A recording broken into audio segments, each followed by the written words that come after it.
So hello everybody, कैसे हो आप लोग। I welcome back you all to my YouTube channel. तो इससे पहले मैंने एक वीडियो बनाया था एनडीए के बारे में कि उसका एंट्रेंस एग्ज़ाम कैसे क्लियर करना है। तो पहले पार्ट में मैंने यह बताया था कि रिटन एग्जामिनेशन में क्या सब होता है, जो यूपीएससी की एंट्रेंस एग्जामिनेशन होती है उसमें क्या सब करना रहता है और किस तरह से हम उसकी एक अच्छी स्ट्रेटजी बना सकते हैं। तो आज मैं लेके आया हूँ एसएसबी के लिए एक वीडियो। तो सबसे पहले जानते हैं एसएसबी होती क्या है। एसएसबी का फुल फॉर्म होता है सर्विसेज सिलेक्शन बोर्ड। तो इसके लिए भी भाई साहब आपको पहले एलिजिबल होना पड़ता है। ये नहीं कि डायरेक्ट हम इसका एग्ज़ाम दे सकते हैं, लेकिन फिर भी बहुत कम रास्ते हैं उसके लिए। तो देखते हैं हम लोग इसकी एंट्री एलिजिबिलिटी क्या होती है। तो सबसे पहला है एनडीए या एनए के थ्रू, जो ये है। तो एनडीए के बारे में मैंने आपको बताया ही था कि एनडीए का रिटन एग्जामिनेशन हम कैसे अटेम्प्ट कर सकते हैं, उसमें किस तरह के क्वेश्चन रहते हैं, क्या एलिजिबिलिटी है उसकी।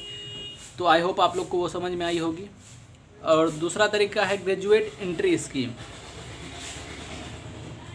ग्रेजुएट एंट्री स्कीम से भी आप इसको ज्वाइन कर सकते हैं। तो ये कैसे हो सकती है, इसमें आप एफकेट से कर सकते हैं इसकी तैयारी। इसमें आपको क्या करनी पड़ती है कि ग्रेजुएशन आप अगर किसी भी स्ट्रीम से करें तो फिर उसके बाद आप इसके लिए एलिजिबल होते हैं और आपको 60% से ज़्यादा मार्क्स इसमें स्कोर करने होते हैं ग्रेजुएशन में, फिर आप इसके लिए एलिजिबल होंगे। तो ठीक है, फिर उसके बाद चलते हैं तीसरे नंबर पे। तीसरा नंबर में है technical entry scheme. Technical entry scheme क्या होती है, तो जिन बच्चों ने 12th में अच्छे स्कोर किए हुए हैं, इसकी एलिजिबिलिटी ही है 70% प्लस। इसका मतलब अगर कोई भी बच्चा जो 70% से ज़्यादा मार्क्स जिसने स्कोर किए हैं 12th के बोर्ड में, वो इसका फॉर्म अप्लाई कर सकते हैं। और इसके बाद इसकी एक शॉर्ट लिस्ट होने के लिए एक कट ऑफ निकलती है और वो कट ऑफ जनरली 88-89% तक जाती है, इससे ज़्यादा कभी गई नहीं है। तो अगर वो बच्चे फॉर्म भरे और उनके अच्छे मार्क्स हैं तो उनको यूपीएससी की एंट्रेंस एग्ज़ाम देने की कोई ज़रूरत नहीं है और वो डायरेक्ट एसएसबी के लिए एलिजिबल हो सकते हैं। चौथी है एनसीसी स्पेशलिस्ट। तो एनसीसी स्पेशल क्या है, एनसीसी स्पेशल मतलब जिन भी बच्चों ने एनसीसी किया हुआ है और उनको सी सर्टिफिकेट लगी हुई है, और दूसरी सर्टिफिकेट की तो इस पर जिक्र नहीं की गई है, लेकिन अगर सी सर्टिफिकेट है किसी के पास तो उसको भी एंट्रेंस एग्जाम देने की कोई ज़रूरत नहीं है, वो डायरेक्ट एसएसबी के लिए अप्लाई कर सकता है। और पांचवी है वुमेन एंट्री स्कीम।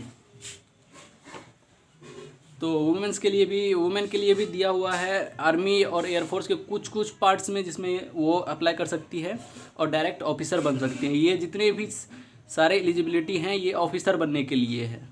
तो चलिए ठीक है, अब हम समझ गए। और बस इसकी इन सभी एग्ज़ामों से हम गुजर के एसएसबी की एग्ज़ाम दे सकते हैं। एसएसबी होती क्या है, एसएसबी का जैसे फुल फॉर्म मैंने पहले बता दिया। और एसएसबी होती है 5 दिन का इंटरव्यू, एक प्रोसेस होता है जिसमें बच्चे की इंटेलिजेंस, उसकी पर्सनैलिटी, सारे कुछ चेक किए जाते हैं कि उसमें कौन सब स्किल्स हैं और नहीं है।